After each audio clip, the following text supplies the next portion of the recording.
I'll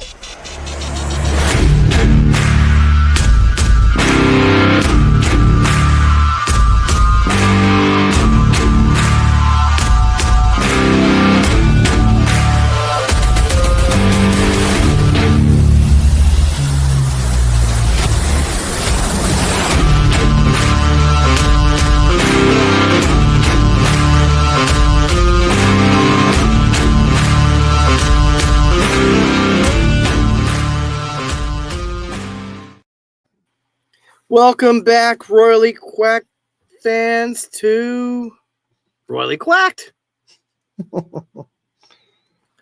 What's up? I'm your co-host, Gary. I'm coming to you from Menifee, California in the Matt Green Studios. And Cody is coming to you live from Temecula, California and the Pulqueria Studios.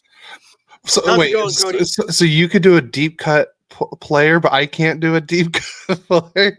Oh, I just stole it from you today. You Matt can do what Green. you want next. Matt Green. Hey, Okay. two-time Stanley Cup winner. No, I'm not doubting. It was just like wasn't someone I was expecting. You know, That's who like, came in. That's who came in this crazy old man's head. definitely got the crazy part right. No doubt. But I don't think there's anybody who would disagree with that. oh no, no one. Everyone would agree with that. All right, ready to get into the team? Our Ducks and Kings news. Yes, I am. You want to go first, or you want me to go first? I could go first if you like.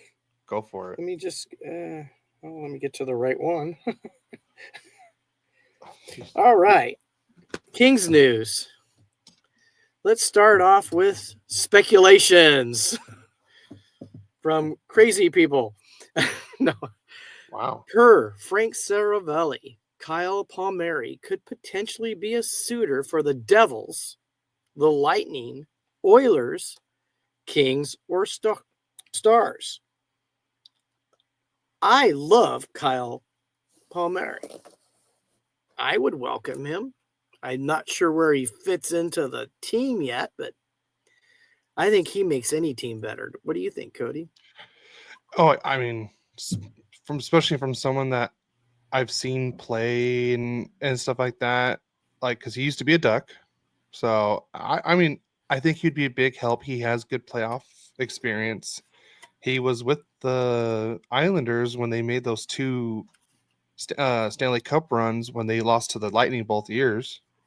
Oh, nice. Yeah, a little royally quacked symbol on my drink cup that your mom got for me. Yeah. Just thought I'd show it off. Yeah, might as well. Yeah. But no, yeah, but he's a good veteran presence, someone that knows how to score. He's a good guy that can, get the pucks in deep. Wow, that's so. Now I'm starting to sound like cliche players in there. Got to get the pucks in deep, short shifts and all this, but no, but he's someone that a good playoff veteran right there too. He is, and I think he makes other players better. I mean, not necessarily is he a superstar or a star, but he makes everybody better. And I think everybody likes to play with him. Now, here's the more interesting one, the next piece of news. Per Bleacher Report, Dallas, Edmonton say no to Edmonton. Los Angeles say yes to Los Angeles. New Jersey and no to Vegas are all potential landing spots for Mikko Rantanen. Oh my God. That would be awesome. Okay, so let's spoil a little bit of league news here because this happened on the 32 Thoughts yesterday.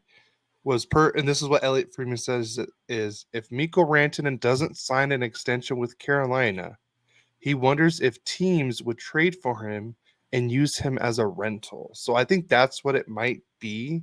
Oh, I don't want to do that. But if you think about it, I think his since Chicago already ate half of his cap, if you pay enough of a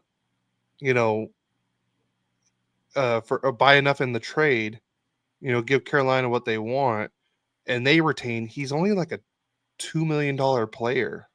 Yeah, but what are you On the going to want? salary. What are you going to want for him? That's where I'm going to say no. No, I know. It's not him paying him. I mean, if you did that, you'd want him long term. Yeah, but like some teams are like, hey, like, here's if we get him for 2 point whatever million, we can easily fit that in our cap, and we can really like think about it. Like, hey, he takes us to the Stanley, he helps us win a Stanley Cup, and then let him walk. I know he's pretty much going to be a rental, and like most players are during this time of year. Then he might find a place. Maybe he goes to a place where he does want to sign a long-term deal. It could be a win-win for certain teams. But yeah. I added that in the Kings news because I was like, oh, that's interesting. Like I wasn't expecting, but like I was thinking, like, I was like, wait, the Kings cap is pretty high, but I'm like, and then when Elliot Freeman says like, oh, if Carolina eats half, then he's like a $2 million player. I'm like, I think the Kings could easily make that work. They could. Who wouldn't want him? But I'd want him for the rest of his career. Oh, yeah. And you imagine like him, Fiala. I mean, and Kopitar's got one more year. Yeah. You could put him up with Kempe and Kopitar. Ooh, yeah. Killer. Okay. Since there hasn't been a whole lot of regular hockey going on, I wanted to give you guys a little bit of a rain update. And it's been a while since I've given you a rain update, and I got great news. They're 30-15, 30 wins, 15 losses. I think it's 2 overtime. They have 4. I'm trying to remember what it is now. 2 overtime losses and 1 shootout loss. That's what it is. And they're tied for first in points, but they have a higher points percentage, so they're really in first place. And their leading scorers are Hudon, even though I spelled that wrong. It's with Godin. No, Hudon is the leading scorer with 46 points. Oh, Godin, I was like, that's Hudson. I said it was spelled wrong. It must have got corrected when I typed it because I put in Hudon. Godin, second with 43 points. And it's not Mallory, it's Malott. That obviously got corrected too. He's with 41 points. And then Fagemo with Fagemo. Get that, Adam? Fagemo. Yeah, get it right. He has 30 points, and he leads the team with 21 goals. And then both, I don't have that in the notes, but both Copley and Portillo both have 15 wins. So they right down the middle, the 2 goalies. And, right now, I would say Copley he should be the number 1. Portillo is average this year, and yet they're in first place. Well, isn't this also Portillo's first year in professional hockey? No, he played last year. Did he? Yeah. I thought he was injured most of last year. Well, he did get hurt, but he did play, and he had he had very good stats. Okay. And they went all the way to the Pacific Division Championship against Coachella. Interesting. Okay. Yeah. So. All right. On to Duck news. All right. Ducks news. All right. Larry Brooks, I believe he's a reporter, or I know he has something to do with the New York Rangers, but he believes the Rangers should trade Alexis Lafreniere to the Ducks. Lafreniere? Was it Lafreniere or was it Lafreniere? Lafreniere is the Kings guy. Two different names. Yeah, I thought it was the same for the longest. I thought that was the same name as the longest time, and it's not. It's like the whole. It's like the whole. Whatchamacallit, like Elias Pettersson and Elias Pettersson, and with the Vancouver Canucks, they got 2 Elias Petterssons, a forward and a defenseman. But anyways, Alexis Lafreniere um, was get traded to the Ducks for Trevor Zegras. I don't know how I feel about this one. I don't know how I feel because Lafreniere is he's had a pretty good season, right? he's been better the last couple seasons, yes. Yeah, because he was the number So one pick, right? yeah, he was the number one pick. Was that that wasn't the Zegers draft? That was the 2020 draft, I believe. That was the Quentin Byfield draft. Yeah, He went first, and then because he was a standout, figured out number one guy. yeah. And then it was between Stützle and Byfield. Byfield to go 2-3. Yeah. I don't make that trade. I don't make that trade either. I think Zegras has more media potential than Lafreniere does. I mean, he's already been on the cover of EA Sports. NHL. Yeah, but that's game. Yeah, EA Sports NHL game. So I mean, he's got media and he's picked it up. He looks like the Zegras of old here lately. He does, and it makes me wonder after another couple weeks off and everything like that. Everyone should be nice and rested for the Ducks. Even Carlson, because he only played one game. Spoiler alert, but yeah. All right. He was the youngest guy at the tournament. No, I knew that, and I think honestly, like I'm not mad. I mean, it would be nice to see him play more, but it's also the experience of going and doing this, and him possibly like getting ready for the Olympics next year. They were just more grooming him. I would say more than anything. Yeah, well, you don't want to overexpose him. Yeah. Next bit of news is per Chris Johnston, Verbeek is willing to make Ryan Strome available at the trade deadline. This one has me like very like not I wouldn't say like, a little shocking, because I believe he was one of Verbeek's first free agents that he ever signed, I believe. I think he's having his best year as a Duck.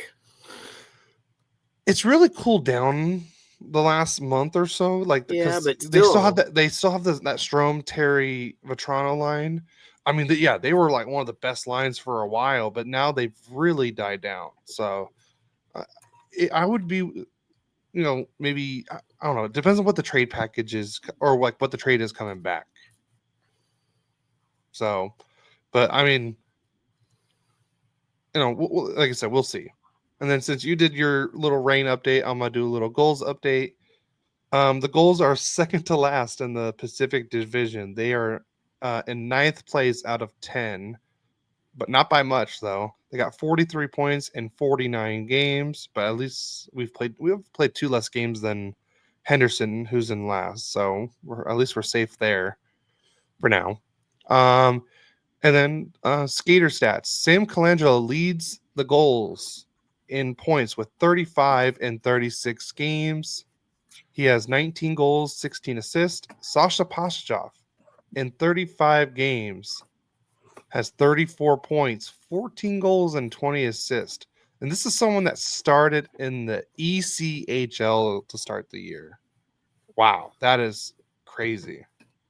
Ryan Carpenter in 49 games has 34 points. That should just tell you how good Colangelo and Pashchov have been doing this year. They have more points in less games. So Tristan Luneau also, he's having a nice time down in the AHL right now. In 36 games, he has 32 points. And then Jan Misak, it has 29 points in 45 games. For the goalies, each goalie has 9 wins with Kalle Klang and Oscar Dansk. Kalle Klang has 13 losses and 4 overtime losses. Dansk has 10 losses and 3 overtime losses. Both of them have sub 9 save percentage. Kling has a .89 or 894. Dansk has a 887. So, like I said, that's not very good. You want to be in the 905 range more. So, oh yeah, but that's let's see, where's do they have a goal average? Nope, they do not. So that is pretty much going to be it for the Ducks news. So you want to move on to the league news, Dad? Sure, let's do it right now. All right. You want to go first or me? You can go first. I think the second to last one I'm gonna just mention before we move on. We save that for last. Okay. Because otherwise we're giving news, and that seems to be a little bit more news. If you know what news, I mean. news, and more news. You heard it here first, guys. Yeah. All right. The Predators defender Jeremy Lauzon will miss 4 to 6 months with a lower body injury. I think he was someone that broke the hits record last season for the most hits in a single season. So, well, they'll miss him. Oh yeah, they definitely will. Hits are important. Very. The Canucks have signed forward Drew O'Connor to a 2-year contract extension worth $2.5 million AAV and a total of $5 million. Yeah. A pittance, a quota for the boy. So that Pittsburgh trade doesn't look as bad now with them. You know, they gave up a very good first round pick, and in return they got Marcus Pettersson and then Drew O'Connor, and they signed them both to extension. So at least you weren't giving up a first round pick for just rentals this time. True. So next bit of news: the Canucks have re-signed goaltender Kevin Lankinen to a 5-year extension worth 4.5 AAV, 22.5 million overall. Wow, and he's having a great year this year too. So, you think Demko's gonna be? Is it gonna be a 1A 1B thing? I think that's what they're gonna do because, since Demko's, he's constantly getting hurt and everything, so might as well have a decent backup plan. Yeah, I think that's a smart idea, actually. So yeah. All right, then you want to do the last one? Well, you already said the next one, right? Yeah, I already said that one. So you go to the last one. Yes, the Jets have re-signed forward Vladislav Namstnikov to a 2-year extension worth $3 million AAV, $6 million. Correct me on that name. You did that on purpose. I asked you if you wanted to go first. Vladislav Namestnikov. Namestnikov. Oh, God, that's a mouthful. Sally sells seashells down by the seashore. How much? I think I can do that. How much wood could a woodchuck chuck if a woodchuck would? Yeah, Namestnikov. You still messed that up. Namestnikov. I know I do. I meant that was the point. Namestnikov. Okay, Namestnikov. Yeah. So he signed an extension.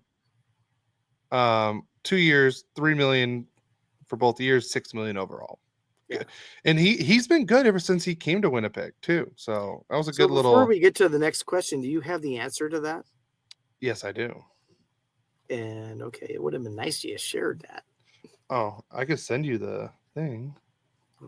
That's okay. All right, I'll send it to you right now anyways. So, all right.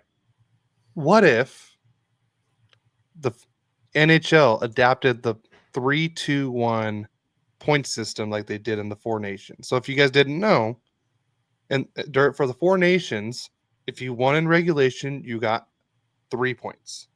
If you won in overtime or shootout, 2 points. If you lost in overtime or shootout, 1 point. And if you lost in regulation, 0. So currently right now, Washington is number 1 in the point system. Number 2 is Winnipeg. 3 Stars. 4 Oilers. 5 Vegas. Things would change around a little bit. So technically, I don't have the the numbers of what points they would have. They just gave me like the rankings. The Capitals would be number 2. Winnipeg would be number 1. The Stars would be number 5.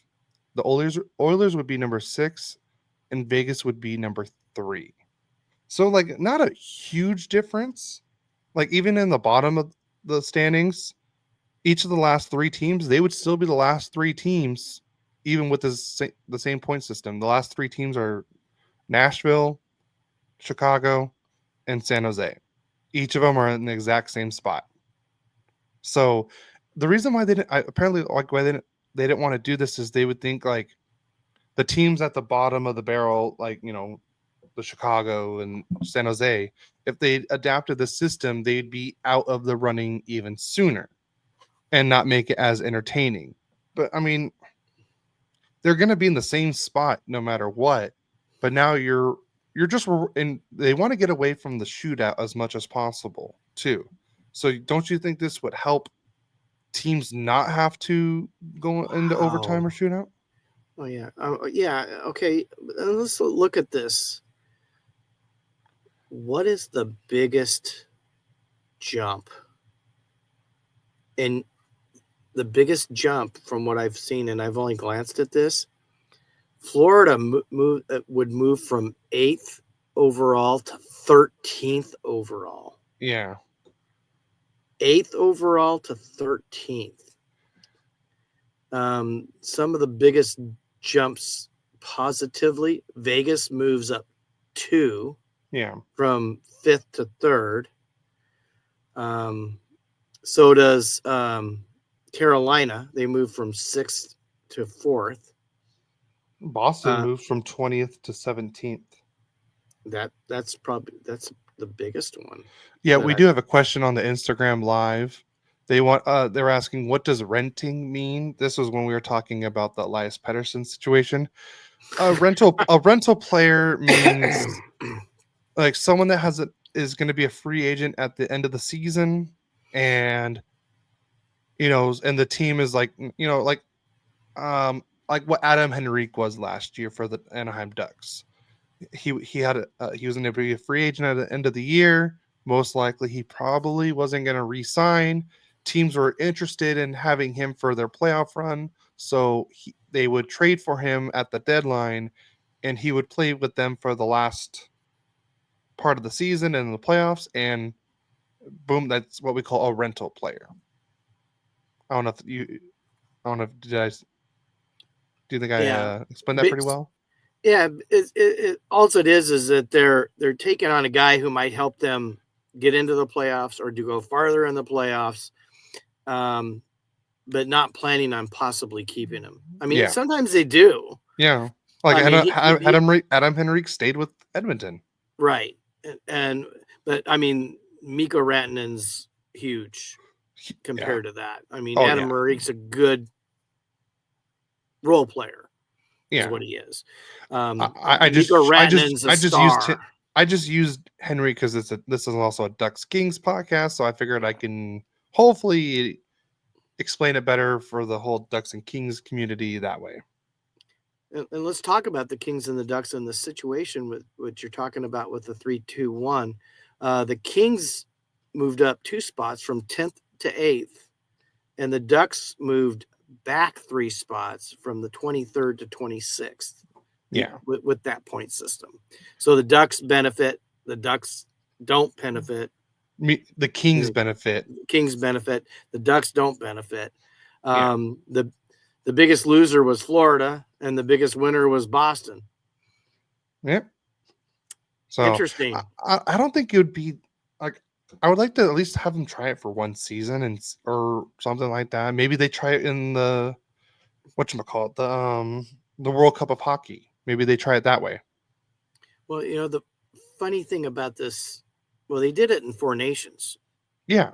So it's giving you the true best team, I think. Exactly. I mean, I know the counterparts to not wanting it, saying, well, if a team, so they had, 15 overtime losses, they were in all 15 of those games. and we need to give them that credit because they were in those games. But yeah, the other side of it is the other team that won that game outright. They didn't have to go to overtime. They beat them in regulation, and I think it's worth an extra point. Yeah. I'm for one of those people that if it's just like a job, I don't care who you are. I don't know, you're a man or a woman. I don't care what nationality or color of your skin is. If you're that best first person for that job, you should get it. And it shouldn't be because we have had it happen in our past. Obviously, I'm older. That there's been a lot of high quality people that haven't gotten jobs because of their color of their skin. Yeah. Or now you have people that aren't getting jobs that are better, but because of the color of their skin or nationality, they get a job over someone who's better than them. And I don't think either one of those is fair. I think best person for the job gets the job. And I'm for that.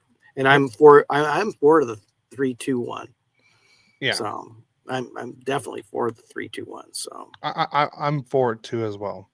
I'm also for them adding more time to the 3-on-3 overtime for the regular season. I don't think they're going to do 10 minutes in the next CBA, but I have a feeling it would be like a 7 or 8 minute time. Because I know they're trying to eliminate the shootout as much as they can. So, all right, you ready to get into the Four Nations games? I am. All right, so we're going to start off with the Finland-Sweden rivalry game that happened last Saturday. You want to go over this one, or you just want to kind of do it together? Let's do it together. All right. I'll take the first two periods, and then you can go over the third or the last part, and then the stats and the 3 stars. Yeah, I'm trying to find it right now. All right. Well, then I'll start while you're doing that. All right. Mika Zibanejad got the scoring started in this game, scoring for Sweden on an unassisted goal. It was his first of the tournament to make on a snapshot at the 8:35 mark. So that made it 1-0 Sweden.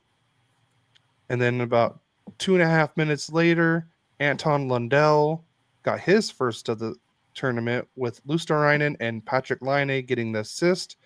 And on a snapshot, and the score was tied 1-1. And then someone that we already named, Mikko Rantanen, on the power play got his first of the tournament with assists from Patrick Laine and Aho at the 1946 mark. And that made it 2-1 Finland on a nice snapshot from Rantanen. And it's 2-1 after the first period for Team Finland. Then Rasmus Dahlin got his first of the tournament with assists from Eriksson Ek and Lucas Raymond. Now we're tied 2-2 at the 5:06 mark. And then Erik Karlsson. Yep, that's right. Erik Karlsson got his first of the tournament, along with Nylander getting his first point of the tournament, and made it 3-2 Sweden at the 10.5-minute mark. And then Sasha Barkov got his first, a lot of the first of the tournament right here. Got his first of the tournament with assists from Kako and Mata. Now we're tied 3-3 at the 17:05 mark on a tip-in from Barkov. And now we head to overtime. And now it's off for you. Oh, I get to do overtime and stats, huh? Mm-hmm. Wow. And in overtime, it didn't take long. 1 minute, 49 seconds into the overtime, Mikkel Granlund gets his first from Mikola, his first on a wrist shot. Mikola. For Finland to win the game 4-3. I was a little surprised by that one. A lot of people were. I mean, but when you got two rivalries like this, you never know what's going to happen. So let's go to the stats and see. Well, Sweden outshot Finland 24-21, but Finland won 56% of the faceoffs to Sweden's 44. Finland was 1 for 2 on the power play, and Sweden was 0 for 2. Hits, Finland 25, Sweden 20. I mean, this is all. It was a good game. Block shots 15 for Finland, 13 for Sweden. Giveaways were 14. Finland 13 for Sweden. Takeaways was big. This is where one of the big stats for them. Finland had 7 takeaways and Sweden only have 2. Wow. Let's go to see who the 3 stars of the game were. You have a guess? I don't have a guess. I know. Yeah, Erik Karlsson was the 3rd star with a goal. Patrick Laine, 2nd star with 2 assists. And Mikael Granlund, number 1 star with the game-winning goal in overtime. Laine's been playing great games. Yeah. In this, he's wow. Montreal definitely been a plus. They took a chance, and he's been a plus for them this season. So, although poor Sweden, they just haven't had any luck so far. No, 2 overtime losses. That really, in all honesty, they probably should have won that Sweden-Canada game. The Swedes should have. Yeah, they should have. All right, ready to move?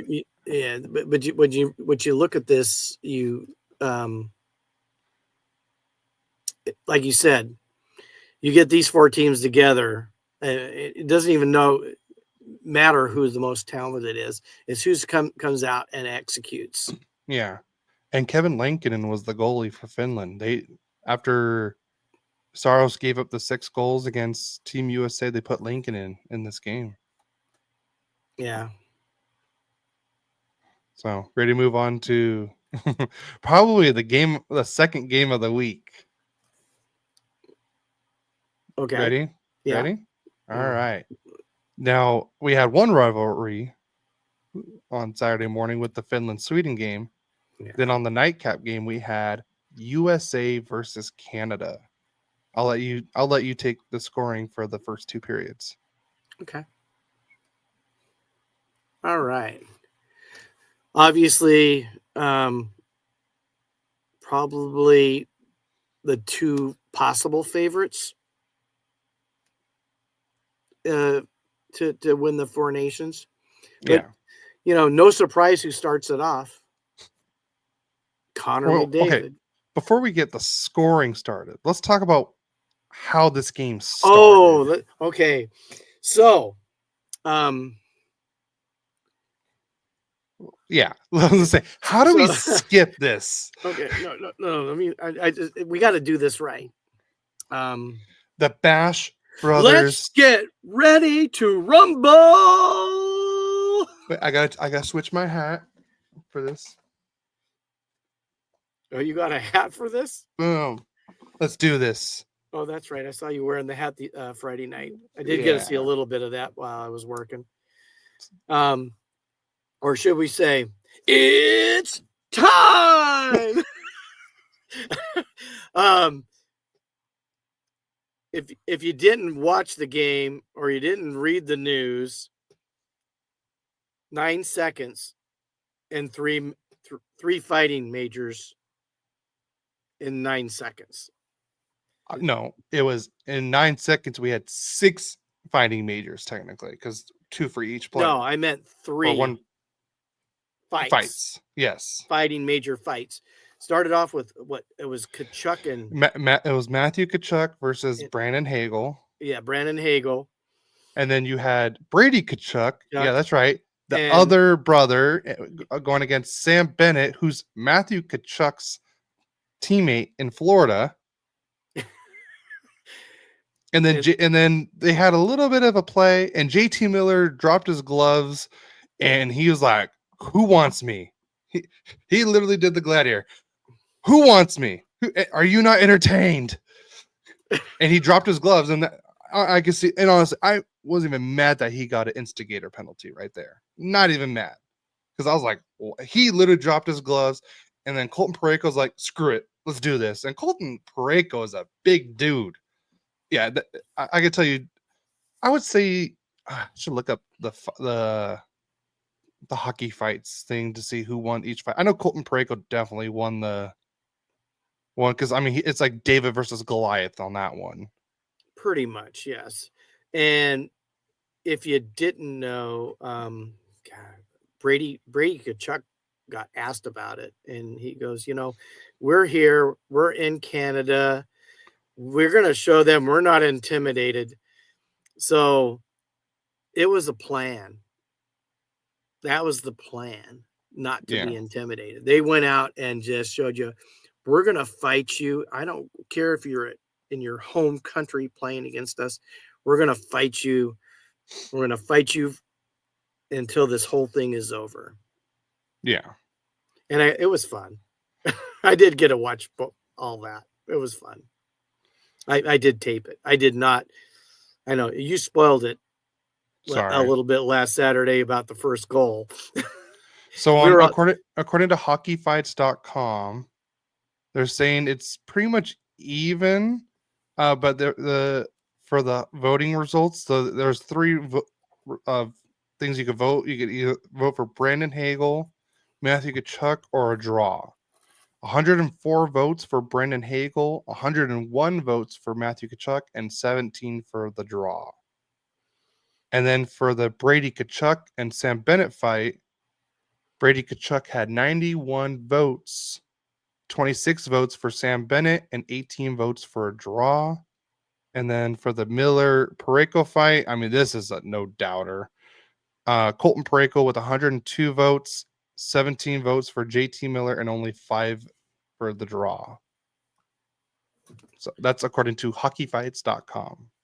And it was JT Miller's 5 votes that got the 5 votes for the draw, right? But I mean, what a way to start this game. And I can tell you this, just those 9 seconds, I've had other people message me. I've had even my coworkers at work, like they're asking me like, bro, did you? I'm like, no crap, I saw that game. Duh. Now they're all into hockey. They even tuned in for the championship game. They even put bets on the championship game, which I helped them win one of the bets. But we'll get into that later. But yeah, all right. But what a way to start this game. That's all news to me, folks. Yeah. Well, I guess I was going to get into it more when we got to the championship game. Well, there you go. So, but yeah, like what a way to start this game. Set the tone, baby. Set the tone. Gotta set the tone. Yep. I can remember it when I played basketball in high school. Coach says it's got to be our tempo. We got to play our game. We got to get them to play our game.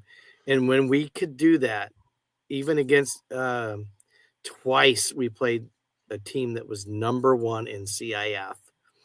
Twice, somehow they beat us by a point. And we were winning both of the games, both at our home and in their gym. Wow. Difference was they were a better team. So, yeah. And that's why they won. So, all right. I think now we've done it a little bit more justice. All right. Now you can get into the score. Well, who scores? But McJesus scores his first. McDavid, sorry. From LA King, Drew Doughty his first. And surprise, Jordan Bennington his first. And wow, goalie gets a assist on the first goal. It was a nice play by Drew Doughty to get the puck up to McDavid at that time. Yeah. There were other times Doughty still looked a little rusty. Yeah. But anyways, that was on a backhanded shot. So it's 1-0. And that happened at the 5:31 mark. Not to be outdone, Jake Gensel gets his second from Eichel, his third, and Zach Wierzinski, his fourth, to tie the game at the 10:15 mark on a snapshot. So after the first period, we are tied 1-1. Mm-hmm. Let's go to the second period. And like I said, anytime you get USA and Canada together, it's going to be a battle. And it was. In the second period, at the 13:33 mark, Dylan Larkin scored his first from Boldy, his second assist on a snapshot to put USA up 2-1. Then after 2 periods, we have USA 2, Canada 1. Now it's up to you, Cody. All right. Then we go into the third period, and there's no scoring for most of the period. And then at the very end, Canada pulls Bennington to get the extra man. Jake Getzel gets the puck, snaps it in the back of the net at the 18:41 mark to pretty much seal the deal, makes it a 3-1 game. You got assists from Larkin and Faber, and that's pretty much the last of the scoring. But man, there was about this game, there were so many great. I've never seen a team hit like that in a game like this. And I hate to say it, but like McAvoy, he got McDavid just got around him so easily. But then right after that, Charlie McAvoy was probably one of the best players in this game. He hit, I want to say McDavid 2 or 3 times, like hard. And I don't know if you saw the one he did on Drew Doughty too. Like everyone was just finishing their hits. So, shots on goal for this game, you had 26 for Team Canada and 23 for the USA. USA did win the faceoff department 52-48. Both teams are 0 on the power play. Each team had a lot of penalty minutes. You had 19 for USA and 17 for Canada. 34 hits for USA, 29 for Canada. 17 block shots for Canada, 18 giveaways for Canada, and 6 takeaways. While USA had 15 block shots, 20 giveaways, and 3 takeaways. And here are your 3 stars of the game. Connor McDavid with the lone goal for Team Canada. He is the 3rd star. Number 2 star is Dylan Larkin for a goal and an assist for 2 points. And Jake Gensel with 2 goals in this game. He gets the number 1 star. What a way to finish this rivalry day for the 4 nations. What a day. That was incredible. All right, you ready to move to Finland, Canada? I am. All right. Right now it's not wanting to move. All right, well, I'll get it started then. We had Canada and Finland on Monday. This was the early morning game, or early game, I should say. Connor McDavid gets the scoring started again for Team Canada with his 2nd goal. This one was unassisted. It was at the 4:13 mark. And then about 40 seconds later, Nathan MacKinnon gets his 2nd of the tournament with assists from Reinhart and Hagel. He scores on a snapshot at pretty much the 5-minute mark. And then Braden Point gets his first goal of the tournament with assists from Sanheim and McDavid. It's 3-0 on a backhanded shot at the 13:02 mark for Team Canada.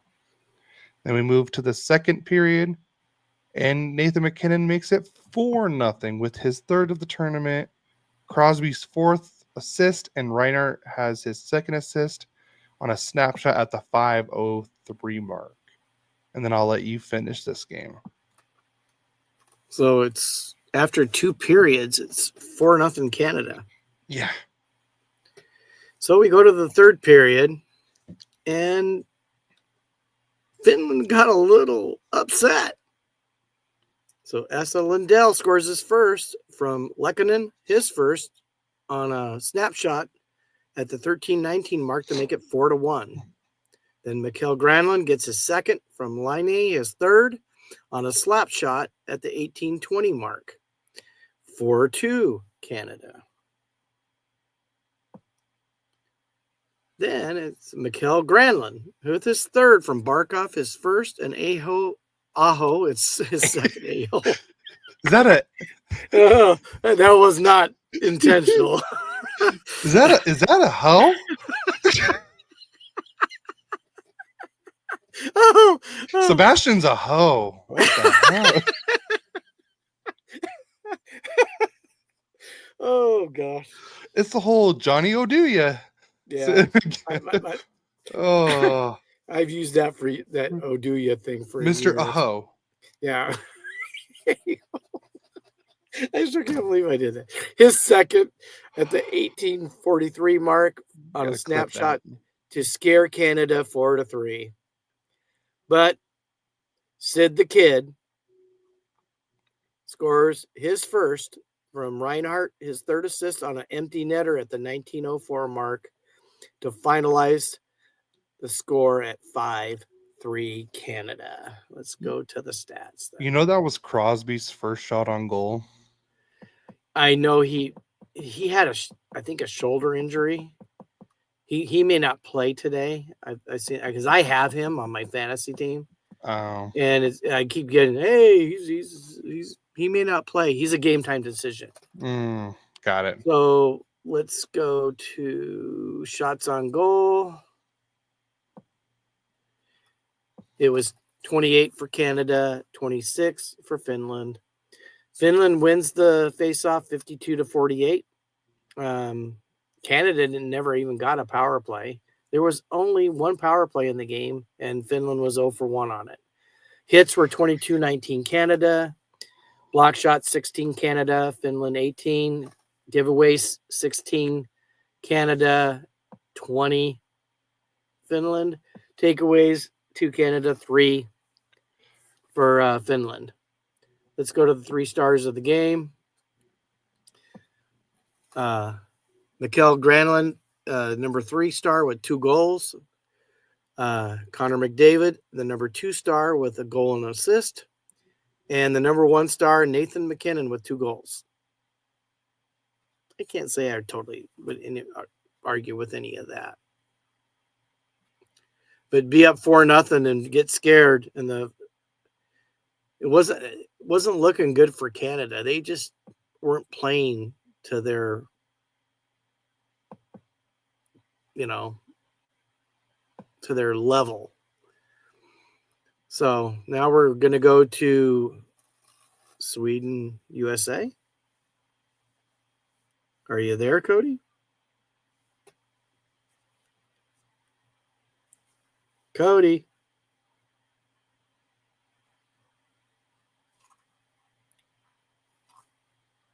Okay, I'll start doing Sweden, USA because we've lost Cody. He'll probably pop back in. I think he got froze out.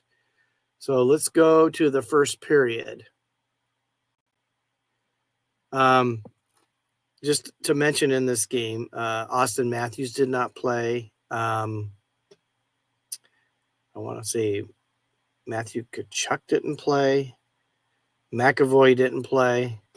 Injuries started happening. All the teams did have it.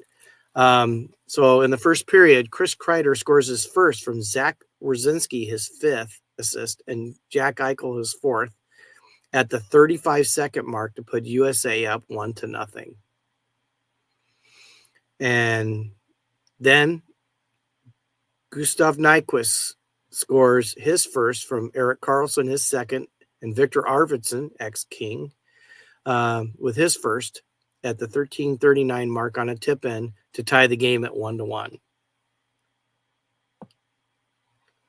Then Jesper Pratt scores his first from William Nylander, his 2nd, on a wrist shot at the 1904 mark to put Sweden up 2-1. And people, that's where the scoring ended. So let's go to the stats. Since we've lost Cody, hopefully he'll be back in here in a minute. Shots on goal, USA 33-23. USA on the faceoff circle 57-43. Both teams were 0 for 3 on the power play.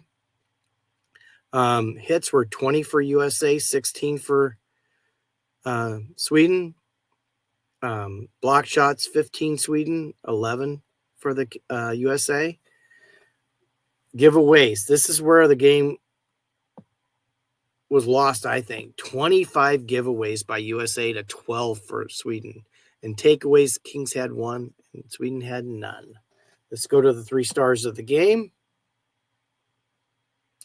Zach Rosinski was a 3rd star with an assist. Samuel Urson was the number 2 star with a save percentage of .970 and only giving up 1 goal. And Jesper Pratt was the number 1 star with a goal.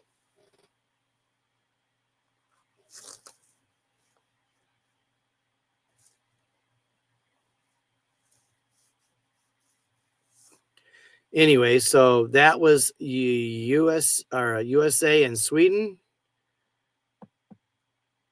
Hopefully we'll get Cody back here pretty quick. We're going to go to the championship game. I'm hoping Cody will be back here pretty quick with us. I'd really like to do this with him. Okay. His Wi-Fi went out at home, everybody, so it was not Cody's fault. He didn't knock himself out. So let's go to the championship game. And it's USA and Canada.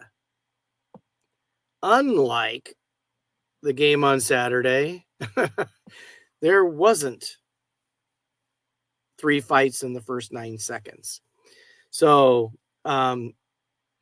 Nathan McKinnon gets his 4th from Thomas Hartley, his 1st, and Sam Reinhart his 4th to put Canada up 1-0 at the 4:48 mark on a wrist shot.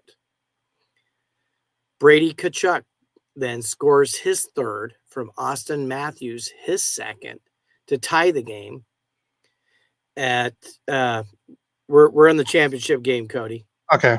Sorry about that. I'm gonna do the first 2 periods, and you're gonna get to finish. Okay.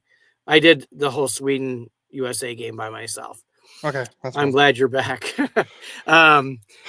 Anyways, my Wi-Fi just decided to just turn off. Yeah, well, we had to reset the router and everything. Yeah, well, you're back. That's all that matters. So Tkachuk got his 3rd from Matthews, his 2nd to tie the game, 1-1 at the 16:52 mark on a wrist shot. Then going into the 2nd period, obviously the game's tied 1-1.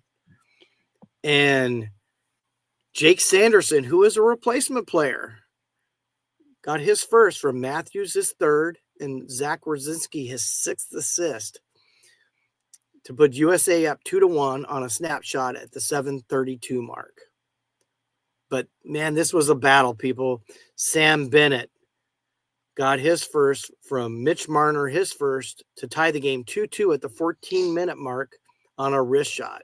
So that's after 2 periods. Then we're going to go to you, Cody. All right. Well, since I got cut out, I had, and as I was saying from the first USA Canada game, I had some new people that were interested in hockey, and a couple of one of my coworkers, well, someone that used to work at my job. I pretty much, when he left, I took his spot pretty much. He got into it, and they asked for my opinion on who was going to score first for Team Canada and who's going to score first for, like, who's going to be the first goal scorer of the game. He's like, give me 1 player for each team. Do you want to guess the 2 players I picked, Dad? Well, it would be what, McKinnon. That's who I picked. That's who I told him to pick for Team Canada. And then obviously, whoever scored for USA, I can't remember. Well, no, this was before the game started. I gave them for them to bet on. If it wasn't if Team USA scored first in this game, who do you think would have scored it? Brady Tkachuk. I told him to put Gensel. He would have been my 2nd pick. Yeah, and he almost scored 2 before the McKinnon goal. I was like, oh my god! So yeah, so I ended up helping them win a little bit of money. But so now we're 2-2 after 2, or 2-2 after 2. Then we go the whole 3rd period, nothing. Each team is fighting nothing. So we go into sudden death overtime. And this overtime is different than the the round robin time. So there's no 3-on-3. Nope, it's 5-on-5 until we have a goal. And at the 8-18 mark, actually no, but before that, Jordan Bennington was the hero in overtime for Team Canada. If it wasn't for Bennington, this game would have been over minutes before. Austin Matthews had an open chance. Brady Tkachuk had an open chance, and Bennington just shut the door on both of them. And I'm not saying, and they were like Bennington, like it was easy. No, these were saves that I was shocked that he even made. So if it wasn't for Bennington, Canada would not have won. He was outstanding. Yes, he stood on his head in the overtime. And I dumped him off my fantasy team before that. Well, he's a different guy in big games. That's all I'm going to say. And let's just say, or no, let me say who scores first. So Connor McDavid gets his third of the tournament, and it's the game winner. He's wide open in the slot. Marner finds him right there. I mean, you can't leave someone like that wide open like that. Hellenbuck had no chance. I'm not doubting Hellenbuck should have saved that or not. No, you can't leave the world's best player that wide open at that point in time. Yeah, so you had McCarr and Marner with the assist. McDavid buries it. Team Canada wins the championship. Yay. No. But, I mean, what a great game overall and everything like that. But, like I said, Binnington, again, wins a big game to win a championship in Boston again. He likes to play in Boston, obviously. Yeah, obviously. On a winner takes all game in Boston, I guess I'm calling Bennington. Never thought I would ever say that. So, shots on goal. Team USA had 33 shots. Canada had 27.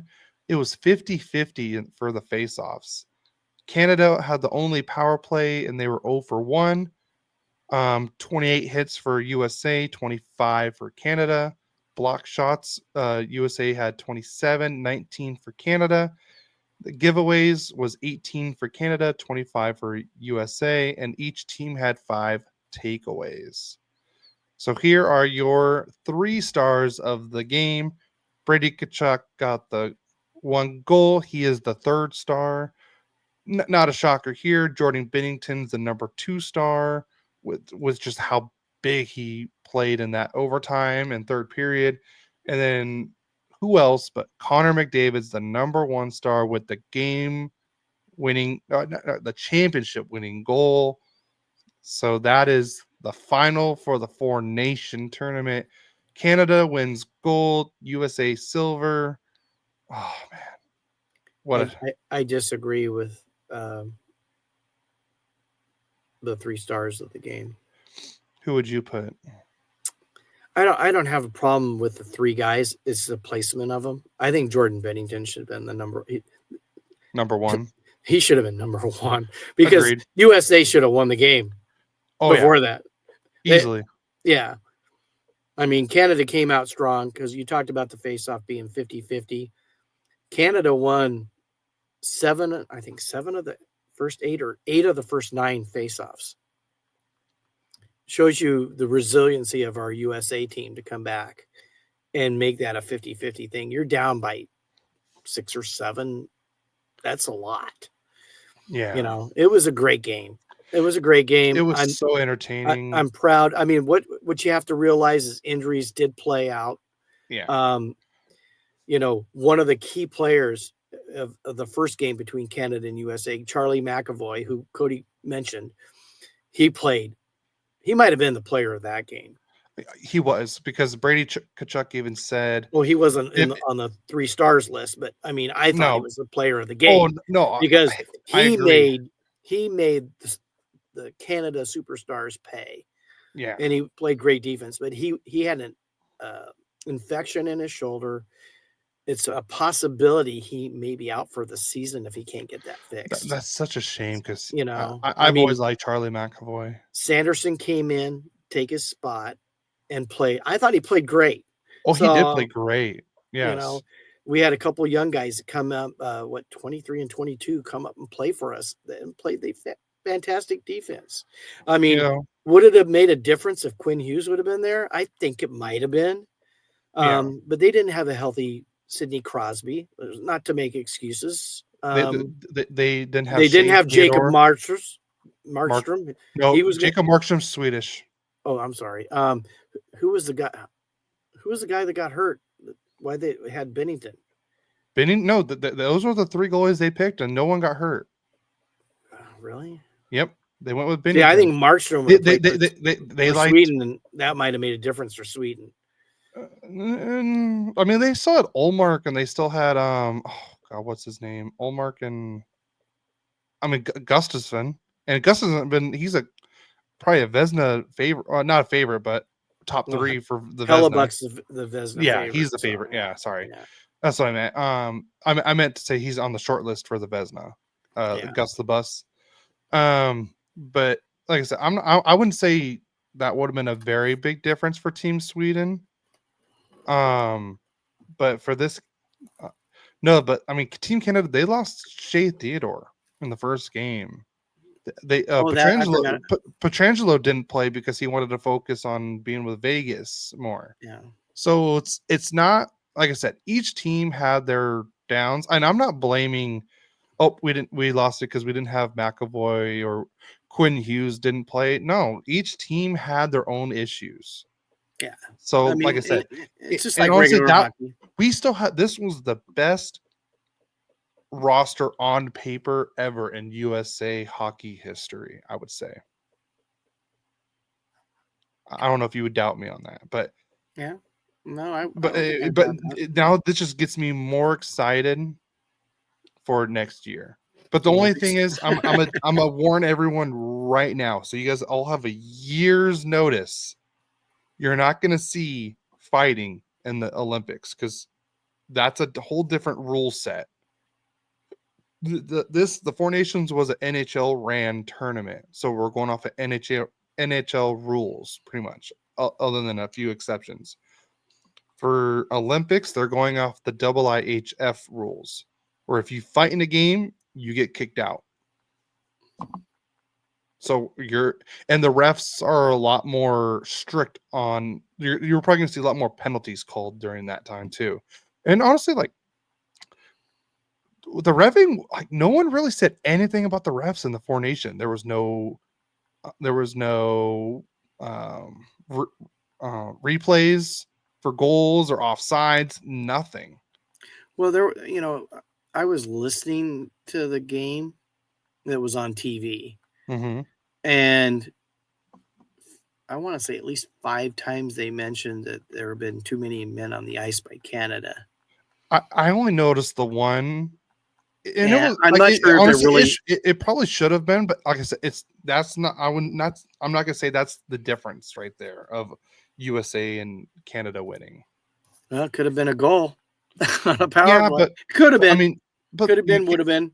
Yeah, should have, could have, would have, whatever. But shout out to Frankie the Yankee for coming on the live stream with doing the first period with me on Thursday. It was a lot of fun. I had fun with that.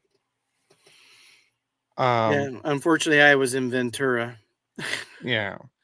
So I did watch for a couple minutes when Ventura is a busy route, and I just didn't have time. Yeah. So all right, we want to get into, was it predictions now? Let's do it. Yeah. So we want to go by date. Real quick.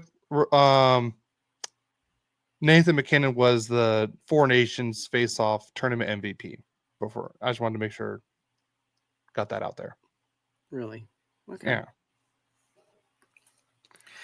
Yeah. Yeah, he's deserving. I think Bennington could have won it. Yeah. So, all right. Predictions. Just you could do your 4, and then I'll do my 4. So on the 22nd, the Kings are playing that's today, the Utah Hockey Club. I'm going to predict a 5-3 Kings win. Then on Monday. Yeah, Monday. They play the Vegas Golden Knights, and I have Vegas beating them 3-2. Then on the 26th, Wednesday, they play Vancouver. I have them winning 4-3, the Kings, that is. And then the 28th, they play Dallas. I have them losing 3-2. So I have the Kings going 2-2. And going into this, is we kind of had a couple of weeks where there was one where because of I was at a marriage retreat with my wife, we didn't do the games. So we didn't predict them or anything, so we can't count them. So going into this prediction, I am 25-20. And going into Cody's predictions, he's 20-25. So That's horrible for me. Well, right. you were picking, going out on a limb. You not only going out on a limb, but you were picking games with your heart and not your logic. So up to you now. Let's do it, Cody. And I do have a trivia question for you. Okay. All right. My predictions. So tonight at 4:00 Pacific time, the Ducks will be in Boston, and I am predicting a 3-2 loss for the Ducks. So they'll lose 3-2 to the Bruins. Tomorrow on a back-to-back, at 3:00, the Ducks will be in Detroit. I'm predicting a 4-2 loss. And then on Tuesday, the Ducks are in Buffalo, and I am at 4:00. I am predicting a 5-3 win. And then on Thursday, the Ducks will be back in Anaheim going against the Vancouver Canucks, and I am predicting a 3-1 loss. Well, you know, Vancouver's on a back-to-back on that one. Ooh. If you didn't know that. They're playing the Kings the 26th. So yeah, but is Demko still injured, or is he playing? He is, I think, day to day or week to week or something. The last time I looked, but I haven't been staring at him. Okay, I picked him up when I thought he was going to play more because they had a good team, and he's been struggling to stay on the ice. I'm gonna flip it. I'm gonna make it a 3-1 win then. So you're gonna. I didn't know about the back to back. Well, that's why I thought I'd share. If Demko was healthy, I still think because you have Demko, then Lankinen, and Lankinen is having a great year, and you know Demko's a good goalie when he's not injured, so that's why I was like, okay, but that's why I was asking if he was playing or not. Okay, I could be wrong. Before we get to our trivia question, you know, we usually have player of the week. Mm-hmm. I want to hear. I already know who I'm going to pick. I got a player of the Four Nations for USA and a player for Four Nations for Canada. I want to hear who you'd pick. My players of the tournament? Yeah. Those two teams. For Team Canada, I'm going to go with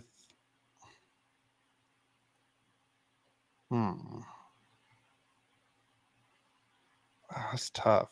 I mean, because USA, okay, for USA, mine's easy. And it's someone that I don't think we've even said his name once. And I'm going Jacob Slavin for Team USA. Okay. Because he was just dominant on defense and everything. For Canada, Canada. That's tough. All right, who do you have for USA? Zach Wierzynski. That was gonna be mine. He was leading the nations in scoring, and I don't know if it got. Yeah, I don't know if it got tied up by McKinnon. I don't think so. Well, because he had 4 goals, he may have had some assists too. So, but he a defenseman was leading the Four Nations in scoring. That's who I pick. Okay. For Team Canada, Slavin was a great pick, though. Thank you.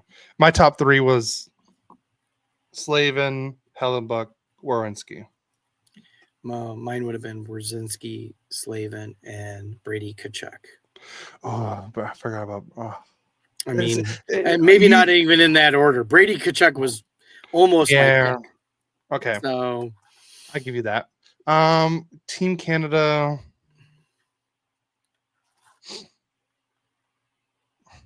Who's your Team Canada? Because I can't think of one at the top of my head. I want to go with one person, but I'm like scared to at the same time.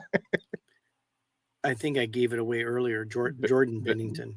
Yeah, I think I agree with that. Player of the tournament. I mean, he came up big. He was even good in the loss to USA. I mean, yeah, it was just the one goal that he gave up to Gensel was like the question mark. But that's who he is. He gives up a bad goal, but he makes great saves other ways. Yeah, and I just thought he picked it up because he was getting picked on early by the commentators. So that's who it is. So. No, that's not what happened. Well, I want to add one more thing before we finish. Okay. You want to hear? I got a trivia question. So. All right. So here's the Four Nations Face-Offs viewer results for the championship game. There were 16.1 million viewers across North America, 9.3 in the USA, and 6.8 in Canada. That was who watched on Thursday's Four Nations Face-Off Championship overtime thriller. Thursday's epic USA versus Canada Four Nations Face-Off matchup cornered 6.1 million viewers across North America. This is the second most watched game in North America in a decade. Last year's Edmonton, Florida Stanley Cup Final Game 7 drew 16.3 million viewers across North America. The championship game reached 1 out of every 4 Canadians on the Sportsnet platforms. That's like their ESPN pretty much. Thursday night, Canada. The game is the most viewed non-NFL event ever on ESPN Plus. Wow. The broadcast tapped every U.S. cable telecast except for NFL. Oh, topped. Sorry, not tapped. The broadcast topped every U.S. cable telecast from September 2024 till now, except for NFL, college football, and election coverage, which is still really big. And the 7-game best on best tournament averaged 6.5 viewers across North America, up from 256% from the 2016 World Cup of Hockey tournament. Like I said, I had people talking to me at my work, even customers that I deliver to because I deliver propane. Even they were talking about the game and asking me if I was going to watch it, even though they had no idea what I do with this. Like nobody knows. None of them knew I had a podcast or anything like that. But everyone was just, they wanted to know if everyone was. I had like I think 3 or 4 customers on Thursday. Hey, you going to watch the game? I'm like, yeah, of course I want to watch the game. Yeah, it was fun. Yes. So I think it was a nice break from the All-Star game. I mean, really, all the doubters got proved wrong from this tournament. Yeah. It's probably going to be something more of a regular thing. We'll see. Maybe not every year, but every other year. Like non-Olympic years will not probably have it. So, well, remember because they already said that. So every other year they're doing an international tournament. It'll be Olympics and then World Cup of Hockey, Olympics, World Cup of Hockey. So in those years in between, we'll probably just get an All-Star game, and I think we're getting an All-Star game next year in New York. So that's along with the Olympics. So we'll see how good that looks. So how big of a Duck fan are you? Are you questioning my loyalty? No, I'm asking a question. Just ask away. So here's the trivia question. I have sitting in front of me the top 10 Anaheim Duck players goals per game. So I have the top 10. How many of them do you think you could name? Yes. Okay. I'm gonna go Korea. What do you think? Where would he fit in there? Oh, you just said the name. I'm giving you that. Okay, he is in there. Okay. You said top 10. So where is he at in the top 10? Where do you think he is? 4th. Okay, wrong. Okay. That's okay. Go to the next one.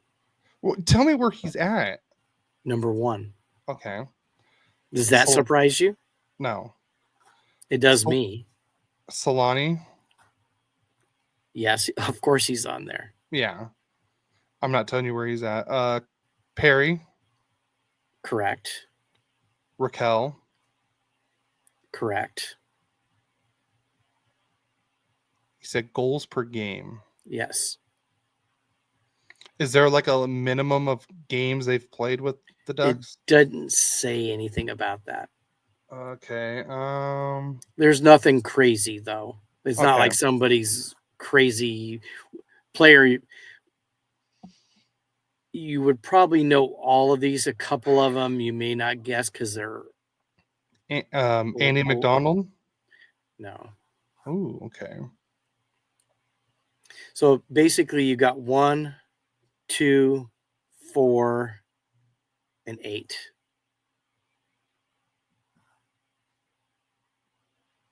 Who's 8? Who's 8? Raquel. Okay. Carrillo's 1, Solani's 2, Perry's 4th. Okay. You said goals.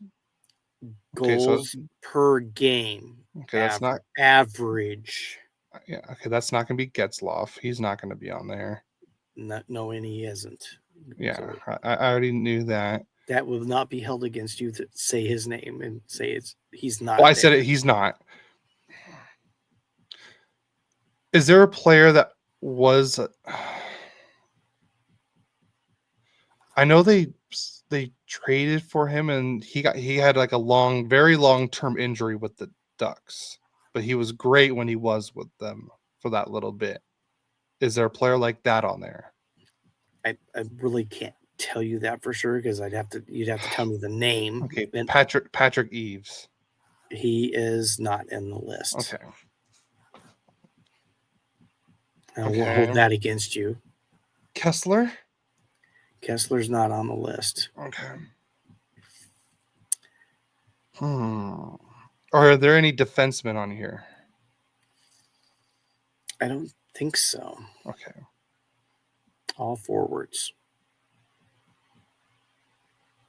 You mentioned one of them earlier on the podcast. I did. Mm-hmm.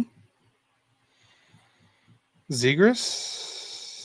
Carlson? No. I don't. I think you have had to at least play a little bit with the team. It didn't show anything. I mean, are any of these players still on the team right now? Let's see. 1, 2. 2 are still on the team. Vetrano? Vetrano is number 5. And you said there's another one that's on the... Terry? Terry's number 9. So those are the 2 that are still currently there.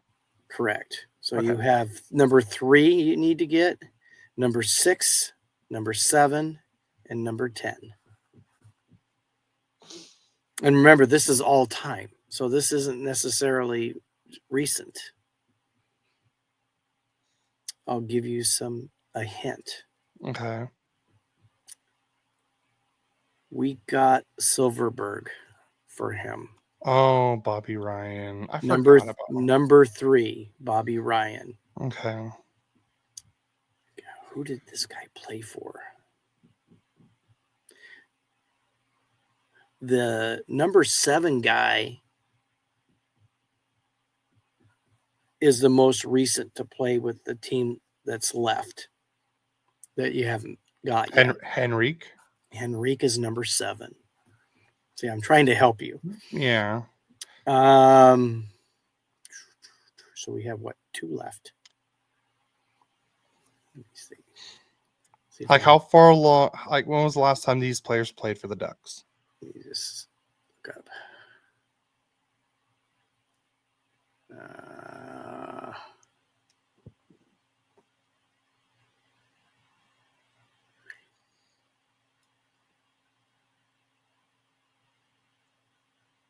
If you guys have any questions, please put it in the chat. We would really appreciate it.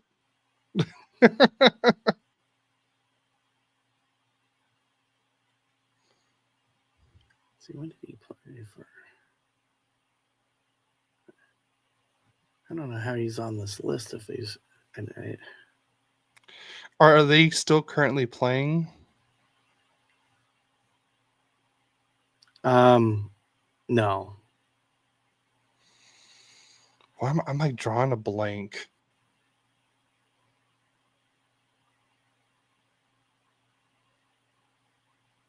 All right. Just tell me. Peter Sikora. Oh, Peter Sikora. I forgot about Peter Sikora. And then Jeffrey Lupel. Okay, I would have not gotten the. He's an old timer guy. No, I know the name. I don't think I would have gotten. But Peter Sikora, I should have gotten. Yeah, well, that wasn't easy, and it's just a little history for some of the people that are listening to us. Whether you're listening to us live now or you do it when in your car, like typically that's what I do. I don't want to look at myself talk. I can't stand to hear myself talk, anyways. But I'll listen to myself when I'm heading to work, usually on Monday morning. So, other than that, you got a big day today. I do got a big day. Yeah. Fun day. Yeah. Let's hope. Well, if I don't see any questions in the comments. So, but everyone, if you can see, please follow all the things above us. Blue Sky, Instagram, X, Discord, Twitch. Go on YouTube. That way you can follow us live on Twitch and YouTube and everything. You can ask us questions. You can join in. You could tell us how bad we are at this trivia, like I am, or how bad I am at predicting games. You guys can send us your predictions, questions, or who you guys thought was the best player for the Four Nations for each team. Yeah, that'd be awesome. Yeah, don't be afraid to send us questions or anything like that. Please give us a follow at Royally Quacked on all social medias: Blue Sky, Twitter, X, Facebook, and I know Threads too. Yep.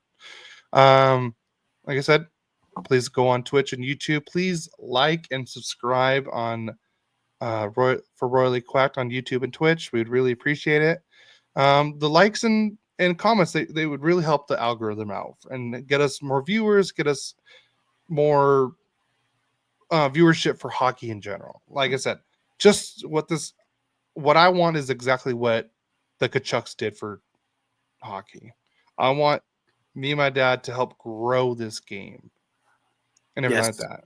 That's the main thing. And it is growing, as you saw when we talked about how the cap is growing. Mm-hmm. The players are going to start. I mean, it's hard to imagine that the best hockey player in the world makes like $14 million a year, and the best baseball player makes $70 million, and the best football player makes $55 million, and the best basketball player makes $65 million. Yeah. I mean, not that all these sports aren't tough and physical, but think about hockey. It's 82 games on razor blades with people beating on you constantly. Mm-hmm. I mean, there's more contact in hockey than there is in football. Yep. And time-wise, every game. And there's and fighting and 82 games. So fighting. Yeah. What other sport are you going to see where as soon as the game starts, pretty much two fights happen, or full line brawl? That's happened. Go look up Canucks and Flames, I believe it is, from 2014. You know, look up that where each team put their bruisers or enforcers out there, and just look what happened as soon as the puck dropped. Kevin Biesca, former Duck, he's a defenseman. He took the face off in that game. Yeah, and he's a commentator. A great commentator too. Yeah, works with Elliot. He's funny off 32 Thoughts when they get those guys together. That's just a crack up. Oh, they are hilarious. But also, guys, please don't forget to follow and please leave us a rating and a review on Apple Podcast and Spotify. We would really appreciate it. If there's any new reviews on Apple Podcasts or comments on Spotify, I will read it on the podcast on the next episode when it comes out. And like I said, please leave us a rating as well. We would really appreciate it. I could say hockey names, but I can't speak basic English. And you ought to listen just to hear me butcher hockey names. Yeah, like Nemestikov. It's so easy. Nemestikov. Yeah. How was that? Yeah. And trust me, I already have a plan for the off season for one episode already. I already got it planned. It's going to be me saying hockey names, isn't it? Not just you. I already got a couple guys from the podcast network, there we go. Guys, please follow. It's in the description as well for the link tree for our stuff and the network stuff for Elite Sports and Entertainment Network. Please give everyone a follow. We got an afternoon show every day. I believe it starts up around 11 o'clock Pacific time and I believe 12 o'clock Eastern time. They're really funny. Sometimes I chime in on the comments. You'll hear me kind of say some funny stuff because they'll say it on there. But guys, please give everyone there a follow as well. But no, a couple of guys from the network, I told them I want them on because they were trying to announce some hockey names and I was laughing. So I was like, all right, I'll have you guys on with my dad and I'll just have names for you guys to name off. And see who can pronounce it the best. I'll probably lose to people who aren't even hockey fans. And who knows? That might be our top-rated episode, our most viewed episode. Yeah, now they're gonna all be waiting for it. Thanks, Cody. I hope. I hope just them waiting. Just ooh. Oh, and then next Saturday, me and my wife will be at the Ducks game at the Honda Center against the Blackhawks. So if you guys are there, please let me know. You can message us on the Instagram, Twitter, or Threads, or whatever. Yep. But whatever something. Yeah, or whatever, the whatever app. I don't even know if that's even a thing. There you go. I made a new app. It's called the whatever app, where it hits me for all social media stuff. There you go. Yep, patent pending. But yeah, I'll be there, so I'll probably have stickers with me. So I'll give out some stickers to any fans. So let me know if you guys are going to be at the game as well. So you ready to get out of here? I am, sir. All right, guys, and thank God that Ducks and Kings hockey is back finally. Yeah. So, all right, well, we'll finish off with "Let's Go Ducks." Go Kings, go! All right, we'll see you next week.